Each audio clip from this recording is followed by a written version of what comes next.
Bonjour tout le monde, bienvenue sur cette nouvelle session. Donc aujourd'hui on va faire une petite session partage sur les pinceaux. Voilà, je tiens à répéter que l'utilisation des pinceaux n'est pas exhaustive. Moi je peux utiliser des pinceaux pour certaines utilisations, tout comme d'autres make-up artistes peuvent utiliser des pinceaux pour faire autre chose avec. Hormis cela, il y a l'utilisation normale des pinceaux. Donc, pourquoi ils ont été conçus. Donc, j'espère que je n'ai pas oublié de le mentionner dans la suite de la vidéo. Dans tous les cas, vous aurez mon utilisation personnelle par rapport aux pinceaux que je vais vous présenter, par rapport aux pinceaux que je vais vous montrer. Et j'ai fait cette petite trousse là pour moi parce qu'elle est censée faciliter un peu le travail. Donc, vous avez des pinceaux pour le teint. Et vous avez des pinceaux pour les yeux. Sans oublier qu'il y a aussi un pinceau destiné aux lèvres. Bon, ça c'est facultatif. Aujourd'hui, on a des applicateurs pour les rouges à lèvres directement dans le packaging, donc le rouge à lèvres fluide, par exemple. À ce moment-là, si vous avez deux types de pinceaux ou si vous ne vous en sortez pas, je ne sais pas trop quoi vous dire. N'hésitez quand même pas à poser la question et à me montrer la photo du pinceau à l'appui, donc on essaiera de voir. Normalement, quand vous achetez des pinceaux de nos jours, surtout quand c'est des vrais pinceaux de marque, vous avez l'utilisation des pinceaux derrière ainsi que leur nom. Donc vous avez le pinceau, sa constitution et à quoi il peut servir, donc que ce soit pour le visage, donc au niveau du teint, tout ça, ou pour les yeux, pour faire un smoky, pour prolonger le regard, pour approfondir un outer V, tout ça, voilà. Donc vous avez l'utilisation des pinceaux derrière. N'hésitez pas toujours à jeter un petit coup d'œil sur le packaging donc, de vos pinceaux quand vous les achetez, neufs surtout. Vous devez avoir cette explication là derrière. Voilà, je ne vous en dis pas plus. Vous aurez peut-être les détails des pinceaux, mais un petit maquillage aussi des yeux à l'appui, il me semble. N'hésitez pas à le regarder, j'espère qu'il va vous plaire également. Donc, je vous fais plein de bisous et je vous dis à bientôt. Je commence donc par appliquer ma base de teint. Et c'est celle de chez Huda Beauty et il y a un pinceau pour ça. Donc je vais utiliser normalement un pinceau qui est fait pour les fonds de teint fluides.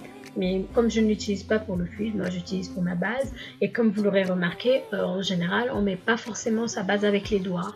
Donc voilà. Ça c'est une base minimisatrice de pores. Donc je vais la mettre vraiment pour camoufler un peu les pores, mais après on les voit quand même, donc n'importe quoi.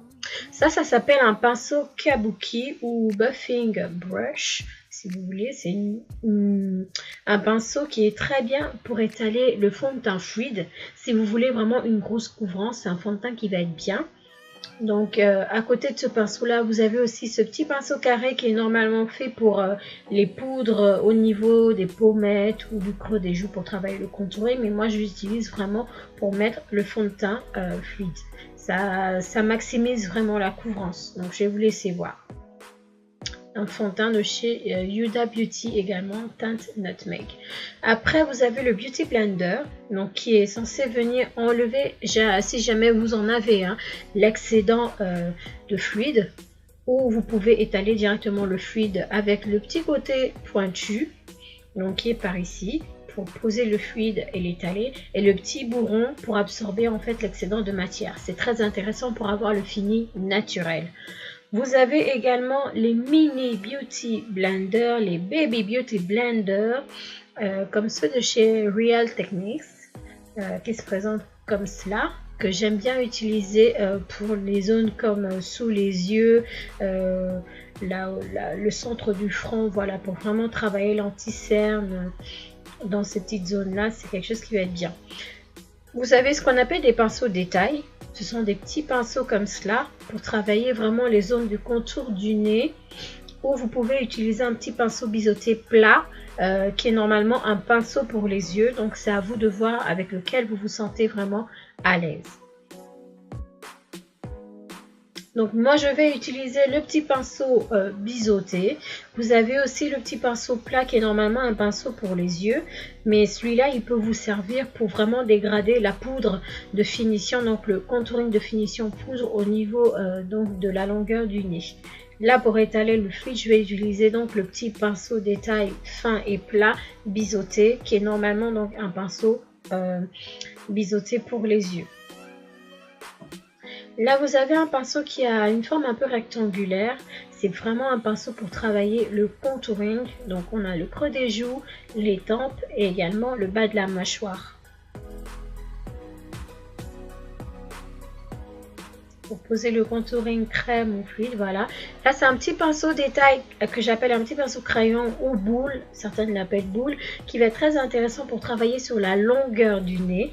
Donc pour mettre évidemment l'highlighter, donc pour l'étape du strobing, ou pour travailler également l'arc de Cupidon et le coin interne des yeux. La petite éponge symétrique comme ça prédécoupée, elle est très intéressante parce qu'elle est très géométrique et elle permet de positionner la poudre de manière vraiment géométrique également. Et vous avez aussi ce petit pinceau là qui permet aussi de mettre la poudre, mais quand on n'est pas pro, c'est mieux de rester sur l'éponge. Par contre, le pinceau, il peut venir balayer la poudre quand on aura fini de travailler l'highlighting, par exemple. Donc là, je fais le contouring du nez à l'aide de la poudre. Et vous voyez que j'utilise le petit pinceau plat qui était destiné à être un pinceau pour les yeux. Donc ça, c'est un pinceau normalement pour le blush, mais vous pouvez également l'utiliser pour dégrader la matière poudrée au creux des joues. Donc là, je vais l'utiliser pour mettre mon contouring poudre pour fixer donc la crème qui était juste en dessous pour qu'il ressorte encore mieux et qu'il ne bouge pas. Et là, vous avez un pinceau double embout qui est un pinceau donc sourcil. Le petit côté biseauté pour tracer les sourcils et la petite brosse juste en bas qui s'appelle un goupillon qui est fait pour brosser le sourcil.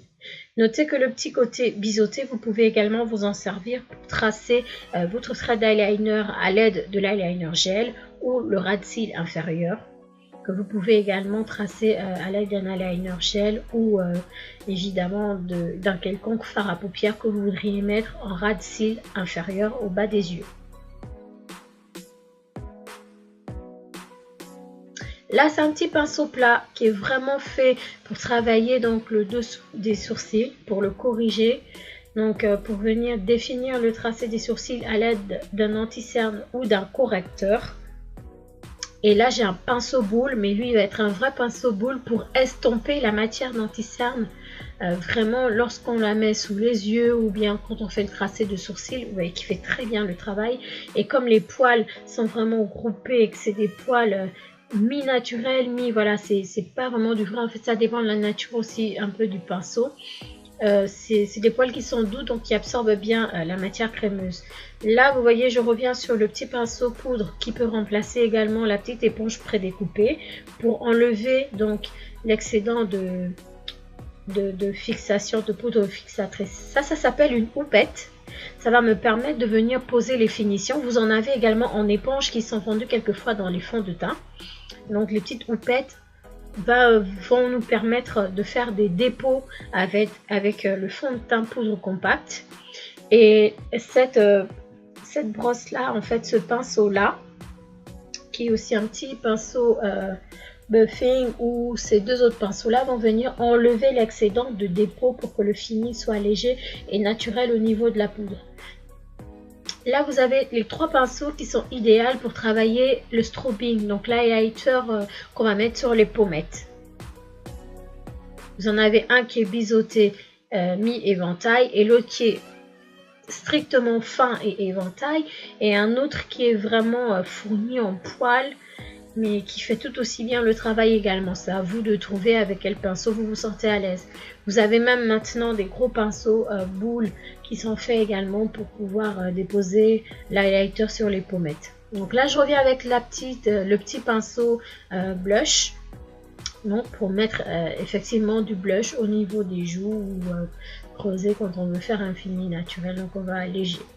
Comme je l'ai dit plus tôt, je vais utiliser donc le petit pinceau biseauté qui sert au tracé des sourcils pour faire également mon tracé d'eyeliner, donc avec l'eyeliner gel.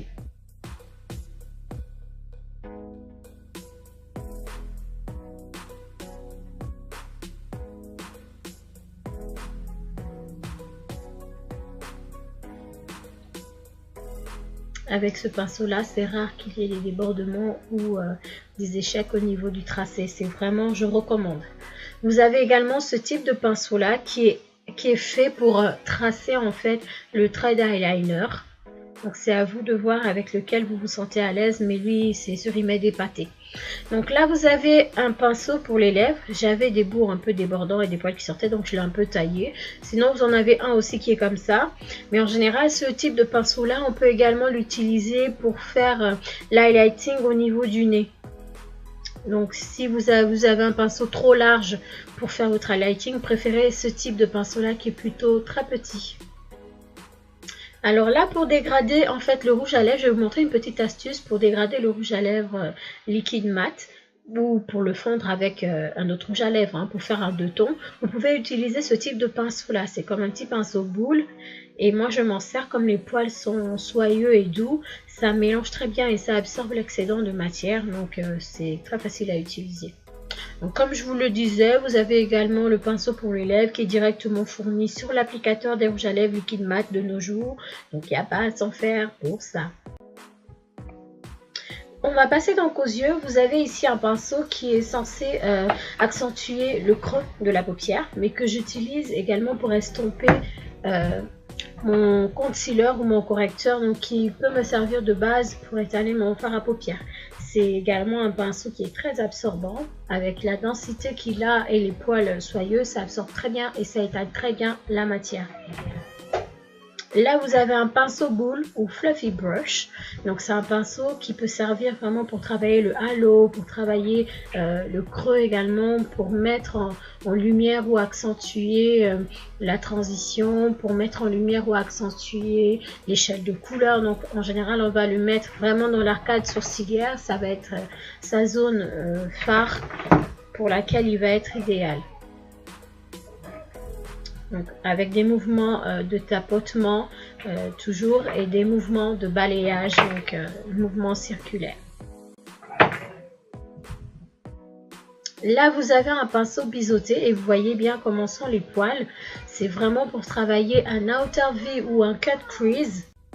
Donc c'est un pinceau qui va apporter de la densité au regard, c'est un pinceau qui va apporter de la profondeur vraiment au regard. Donc on va insister vraiment dans le pli palpébral, donc dans le pli de la paupière et dans le coin externe des yeux.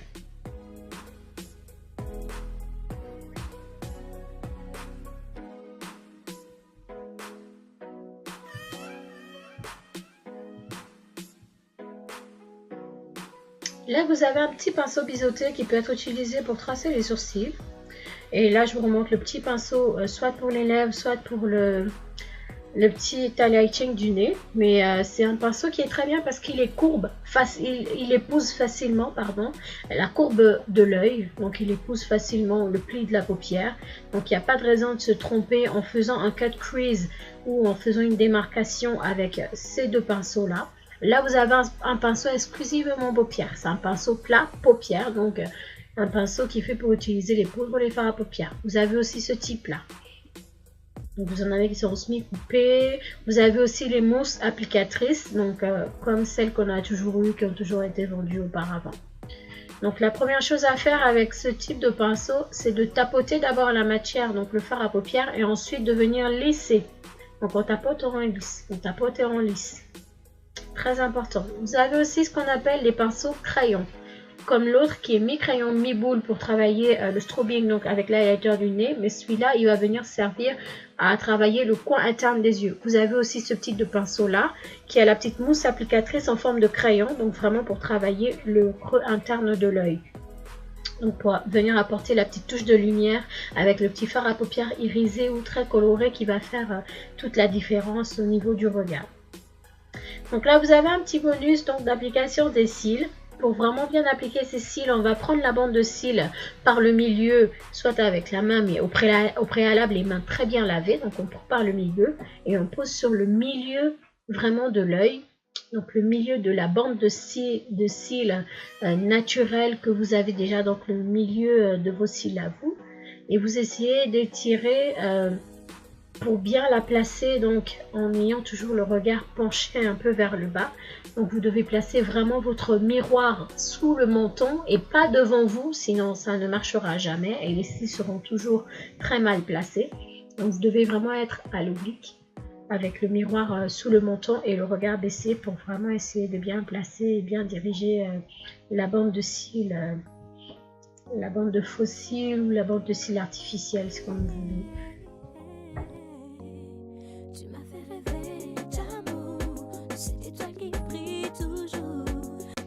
Nous arrivons donc au terme de cette session pinceau et pose de cils. J'espère qu'elle vous aura plu. Donc je vous fais plein de bisous. N'hésitez pas à poser encore plus de questions si ce n'est toujours pas passé. Quant à moi, je vous dis à bientôt pour une prochaine session partage ou make-up. Bye bye.